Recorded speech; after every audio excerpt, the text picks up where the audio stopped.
শেরপুর জেলার ঝিনাইগাতী উপজেলার নলকুড়া ইউনিয়ন বিএনপির আয়োজনে ইফতার মাহফিল ও মতবিনিময় সভা আজ সোমবার রানটিয়া উচ্চ বিদ্যালয়ের মাঠে অনুষ্ঠিত হয়েছে। প্রধান অতিথি হিসেবে শেরপুর জেলা বিএনপির সাবেক সভাপতি, শেরপুর-৩ আসনের সাবেক সংসদ সদস্য, বর্তমান বিএনপির কেন্দ্রীয় কমিটির নির্বাহী সদস্য মাহমুদুল হক রুবেল উপস্থিত ছিলেন। নলকুড়া ইউনিয়ন বিএনপির সভাপতি খলিলুর রহমানের সভাপতিত্বে সাধারণ সম্পাদক রুকনুজ্জামানের সার্বিক তত্ত্বাবধানে এই ইফতার মাহফিল অনুষ্ঠিত হয়। এ সময় মাহমুদুল হক রুবেল বলেন, দলের নাম ভাঙিয়ে চাঁদাবাজি ও মানুষকে হয়রানি করলে সেটা আমার কাছে লোক হলেও তাকে আইনের আওতায় নিতে হবে।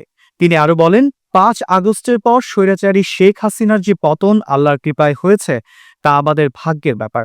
তাই সকল বিএনপি নেতা কর্মীদের এমন সাধারণ মানুষ ও নির্যাতিত পরিবারের পাশে থেকে তারেক রহমানের ৩১ দফা বাস্তবায়নের কাজ করা ও খালেদা জিয়া পরিবারের জন্য কাজ করার আহ্বান রাখেন। ইউনিয়ন থেকে ৪,০০০ নেতাকর্মীরা ইফতার মাহফিলে যোগদান করেন।